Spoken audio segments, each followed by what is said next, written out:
I was holding the camera with both hands, trying to keep the focus on Santa Monica Beach behind me. The wind ruffled my hair and I tried to look calm. I knew what I was doing, trying to build something of my own, with my effort, with my look. But it was only my mother-in-law seeing the tripod that she let out the first barb of the day. "You just want to show off," she said, looking at me as if I were a child with a ridiculous dream. My husband still tried to change the subject, but she was determined to ruin that moment. She said that decent women didn't show themselves on the internet to strangers, that I would end up embarrassed, and that no one cared to see cheap tours presented by someone who doesn't know anything about travel. I took a deep breath. I continued filming. I ended the scene with a smile that didn't come from the heart, but from the strength I had learned to have. Then I turned off the camera and tried to ignore the feeling of being small. I grew up without having much, and I always knew that gaining respect didn't come easy. I have always been proud of every step I have taken. I've always believed that my content could help people like me discover new places without needing a lot of money. I just wanted to do my best. My name is Alicia. I am 30 years old. I was born and raised in Atlanta, and today I live with my husband Daniel in Denver. Since I moved, things have gotten a little more complicated because his mother lives 15 minutes from our house and thinks she's the right to direct our life. She never treated me like part of the family. She always makes it clear that she thinks I don't match with her son. She doesn't need to say much for me to understand what she really means by that. She looks at me and seems to look for some flaw that proves what she has always thought, that I am not enough. At first, she tried to disguise it. "Are you right to wear this outfit in public? Why don't you get a real job? Your hair would look nicer if it were tamed more." Comments like that, dry, like small knives entering slowly. I swallowed everything. I tried to convince myself that she would respect me when she got to know me better. I tried to believe that one day she would look at me as family. I was wrong. When I started the travel channel, she was the first person to mock. He said I should focus on serious things. He said that traveling was a luxury for a few, and that I should be ashamed to record videos in ordinary hotels and simple restaurants. And the more my content grew, the more she said it was going to come to nothing. I tried not to answer, but every comment from her hit me. Sometimes, after posting a video, I wondered if she wasn't right, but I insisted. With each trip, I learned a little more. I started to have a loyal following. Views went up slowly, but they did. Some small brands started sending messages. It was little, but it was mine. It was real. Then came the day she decided to really humiliate me. It was my sister-in-law's birthday. The house was full. I was recording a little piece of the garden, showing the lights, the decoration, the beautiful table that the family had prepared. A quick content, just to show a special moment. When I realized she was behind me talking loud enough for everyone to hear. There she goes, pretending to have an interesting life. People laughed. I felt my face heat up. She knew exactly how to hurt, and I liked that. I turned off the camera. I looked at her for a second. She expected me to scream, to cry, or to leave. I didn't do any of that. I just kept silent. I learned that sometimes silence is the most powerful weapon. I smiled, not because I found it funny, but because there at that minute I decided that no one was going to laugh at me without consequence. She turned her back satisfied, thinking she had won. I stood there with a new decision inside me. I was going to continue. I was going to work twice as hard. I was going to taste something without saying a word. Not for her, for me. And deep in my heart, I knew that one day that camera she despised so much would show who really wanted to show up. I tried to enjoy the rest of the party as if nothing had happened, but the feeling of being diminished in public did not leave my chest. I sat near the grill, fiddling with my phone so as not to give the taste that it had shaken me. But the truth was that I felt like disappearing from there. I wondered how one person could take so much pleasure in hurting another, especially when that other person was trying something as simple as living a dream. That night, on my way home, I stared out the window of the car. The city lights went by fast, but my mind was slow. Daniel held my hand and said that I shouldn't care what his mother said. He said she had a tough time with everyone, but it was with me that she made a point of showing the worst of herself. I was silent because I knew that if I started talking, I might not be able to stop. When we got home, I went straight to check the comments on the channel's video. Each person who left a "what a beautiful place" or "I loved the tip of the cheapest hotel" seemed to give me a little air. I slept thinking about what I wanted to build. I couldn't give up now. The following week, I received a message from a small inn in Colorado. They saw my videos and wanted to give me a free night in exchange for me recording content on location. It was simple, but for me, it was huge. It was proof that someone believed in my work. I told Daniel right away. He was happy, hugged me, and said I deserved it. I decided to take him with me and turn it into a small couple's trip. When I commented on this during Sunday dinner at my mother-in-law's house, she laughed again. See? He is already accepting alms in the form of a daily allowance. Soon he will be selling his soul for a free hamburger. Her laughter echoed through the room. I took a deep breath. Daniel told her to stop, but she ignored it. She looked at me with that way that only she has, as if she was victorious for seeing me uncomfortable, and I realized that she would never celebrate any of my achievements. She wasn't expecting me to go wrong. She was rooting for it. Even so, we went.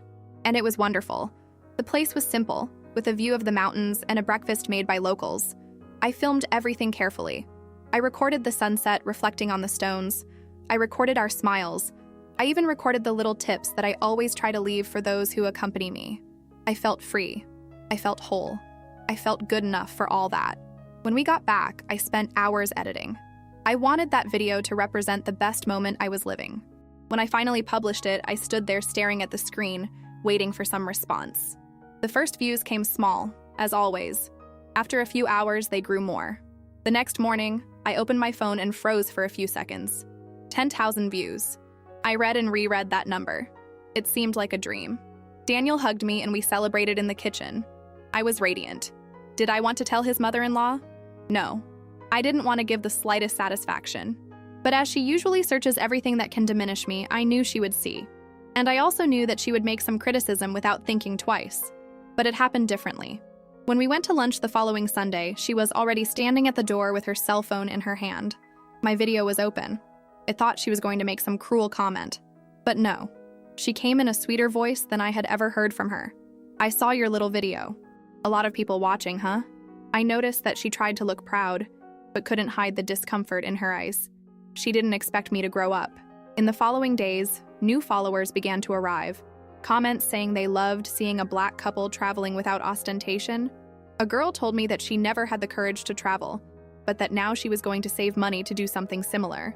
Another follower said that I had shown him a place he had lived in for years and had never noticed how beautiful it was. That moved me. I was helping people. That's what I've always wanted. And then came the video of the trip to San Diego. That was the divider. I remember exactly the moment when everything started to change. I wanted to record a portion of the video on the beach, showing the view of the waterfront and talking about how travel could be accessible with research and planning. The mother-in-law was with us because she made a point of inviting herself. She said that someone needed to keep Daniel's feet on the ground, as if I was going to drag him into a world of illusions. I preferred to ignore it. I was talking to the camera when I heard, right behind me, her voice. Look at her, pretending to be famous. He must think that everyone wants to see this nonsense. I didn't turn. I kept recording. But the audio caught everything. I didn't know at that time. But that comment would be heard by more than 1 million people. I finished that video thinking it would be just another cool content on my channel. I was so focused on showing the beauty of the place that I didn't even realize that, in the background, she was ridiculing me in front of all the bathers, as if that was normal. When I got home and went to edit, I heard her voice in the background. For a second, I thought about deleting the audio, putting a song on top, pretending that it never happened. But something in me said to leave it as it was. I felt that if I kept erasing every humiliation she put me through, I would be feeding this cycle forever. I breathed and kept the video the way it was recorded. I spent the night editing and trying to put subtitles right for those who wanted to follow better. When I finished, it was almost 3 a.m. I was tired, but with that feeling of achievement that gives energy. I pressed the publish button, left the phone charging, and went to sleep, trying not to create too much expectation. The next day, my phone started vibrating nonstop. At first, I thought it was some alarm. When I got it, I was scared. YouTube notifications jumped one after the other. Comments, likes, new subscribers. The video had hit 100,000 views in a few hours. I stood still, processing that number that I had never seen on my screen. My heart raced. Daniel woke up scared by my reaction, and when he saw it, he hugged me tightly. He kept repeating, "You did it. You did it." But I still hadn't understood the reason for such rapid growth. I opened the comments, and there was the answer. People had seen the humiliation. They had heard everything. Many were disgusted with what my mother-in-law said. Comments said it was brave for me to keep recording even though I was attacked like that. Others were saying that this was exactly what made my channel unique. Real, sincere, without masks. But what really made it all explode was a clipping of the video that someone posted on TikTok. It was a part where I smiled at the camera, trying to concentrate, and right behind it came her voice saying, "You must think everyone wants to see this nonsense." The video went viral there. Millions of comments, people choosing my side, behavior analysts talking about how family members who belittle others can destroy dreams, and many people sharing their own experiences of lack of support within the family. In less than 2 days, my YouTube video hit 1 million views. 1 million. I kept repeating that number in a low voice, trying to believe it was real. I felt something I had never felt before. It wasn't pride. It was a mixture of relief, validation, and a strength I didn't know existed within me. I wanted her to see it, not to rub in her face, but for her to understand, even if only for a moment, that I wasn't a joke. When we arrived at her house on Sunday, I realized that something was different. She opened the door smiling as if I were her favorite person in the world. She called me in, held my hand as if we were close, and said she had seen my videos. She used exactly these words, "my videos." He tried to look natural, but every time she tried to compliment her, her eyes twitched with jealousy. She had her cell phone in her hand, open on my channel. I had never seen her so interested in something that was mine. She asked how I edited. I wanted to know when the next video would come out. He even said he could help if I wanted. The same woman who told me I was wasting time now wanted to appear next to me on the set. She went from, "You just want to show up," to, "We could record a video together." I just smiled and answered calmly. I knew that wasn't affection. It was convenience. She didn't want to get close to me. She wanted to get closer to what was working. She wanted to take credit for my achievement. Or, who knows, the control of it. On the way back home, Daniel said that finally his mother had realized my value. But I knew it wasn't quite like that. That video hadn't changed who she was. I had just shown her that her opinion didn't have the power she imagined it had over my life. She realized that even though she tried to humiliate me, she ended up becoming part of my success. At night, I received a message that made me stop. A large backpack brand wanted to partner. They had seen my viral video and wanted to talk about publicity. I kept looking at that message as if it were something too fragile to be real. I wanted to tell everyone. I wanted to scream with joy.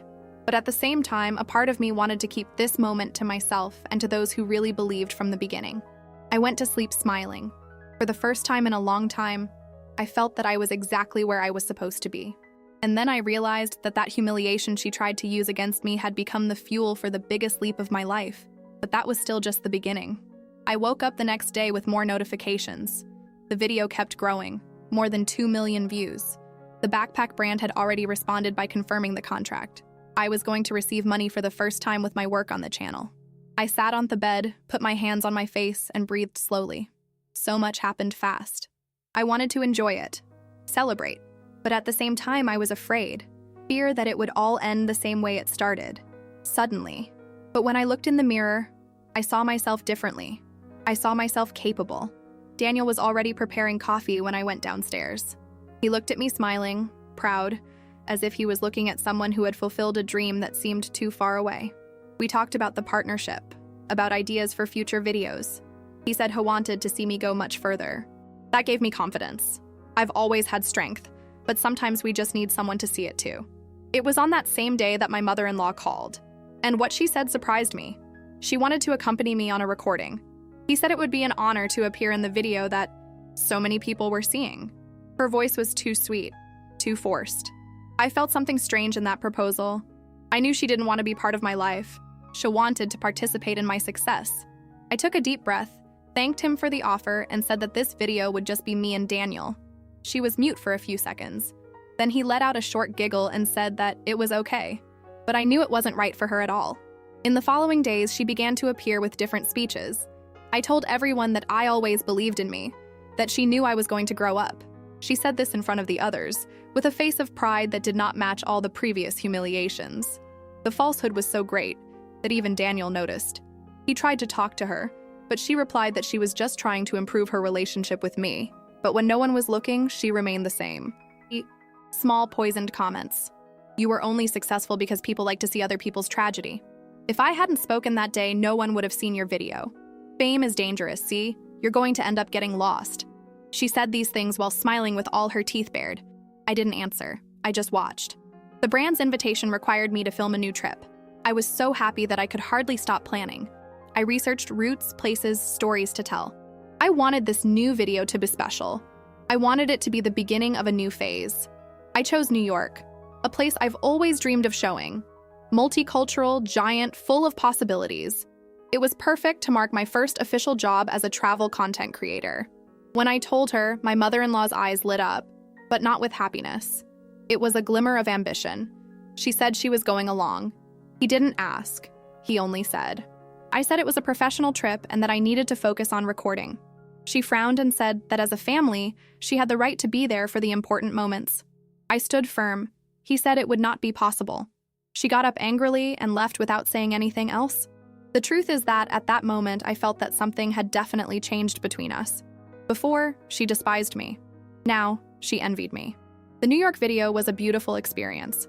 Every street I filmed seemed to tell a different story.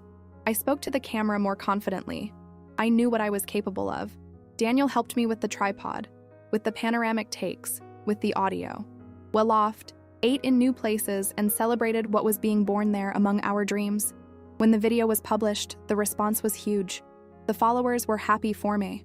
Many had been following my journey since the first videos and said they were thrilled to see my growth. That touched me deeply. I never wanted to be famous. I just wanted to inspire. And I was succeeding. After this video, more invitations came. Hotels, restaurants, small businesses. I started to organize myself as a real professional. I made an agenda. I opened a business email. I was creating my own path. But as everything went up in my life, I saw my mother-in-law's expression go down. With each achievement of mine, her eyes grew harder. With each compliment I received, her lips became more compressed. She tried hard to appear on my side, but she couldn't hide that she was losing control over the narrative she had always tried to impose. That I wasn't enough. I didn't need to say anything. The world was saying it for me, and that for her was unbearable. I knew something was building up in her. When a person accustomed to humiliation loses power, the fall is never silent. She was looking for a new way to hurt me. I felt it in the air. And the truth is, I was ready. I was no longer the same woman she tried to diminish in the family garden. I was stronger, much more. But she still hadn't understood that. And what came next would be the moment when she would finally realize, in the worst possible way, that her voice was no longer capable of bringing me down. I thought I had seen it all from her, until the day came when I realized that for some people, shame only hits when the whole world is watching. I was preparing yet another video about budget travel tips when my phone started ringing nonstop. They were messages from followers tagging me in a video on TikTok. I opened it to see. My heart raced. It was a montage with scenes from the video that made me grow up, where her voice humiliated me in the background. But now someone had discovered who she was. They had found photos of us as a family, taken before all this started. People began to comment that she was envious, that she was ashamed of the success of others, that nothing erased the cruel way she spoke to me in public. I felt a grip, a mixture of fear and justice finally coming. I took a deep breath and promised myself not to feed hatred, but I also promised not to cover up what she was doing anymore. On Sunday, we went to her house for lunch. I knew something was different before I even walked through the door. She was pale, restless, with her cell phone in her hand. As soon as she saw me, she asked if I had seen what they were saying about her on the internet. I just answered yes. She asked me to delete the video. He said it was destroying her reputation. I felt a silence invade me before I opened my mouth. It was my moment, and I knew that. I said I wasn't going to delete anything, because the shame she was feeling right now was the same one she tried to throw at me so many times. She stared at me as if I had taken the ground off her feet. Then she said that I was only famous because I exposed her. I calmly replied that she was the one who exposed herself, every time she diminished me thinking that no one was watching. Daniel tried to calm us down, but she was already overcome by her own fear. She said it made her look like a villain to the whole world, and I said that I only showed the truth, nothing more. For the first time, she had nothing to answer for. I saw in her eyes something I had never seen, consciousness. It was not regret. It was to realize that finally someone had put a mirror in front of her. She apologized, but it was a flimsy excuse, hastily constructed to save her own image. Even so, I accepted. Not for her, but for me. Because I didn't want to carry the weight of a grudge. I wanted to move on.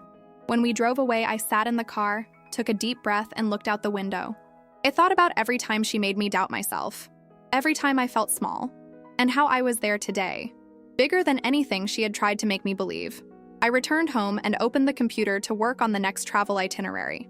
I had contracts to fulfill, dreams to fulfill, new places to show.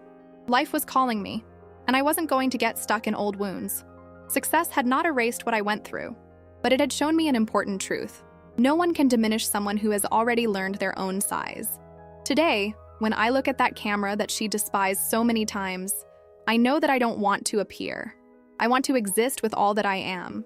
And now, finally, the world is seeing me as I always have been: authentic, capable, and free.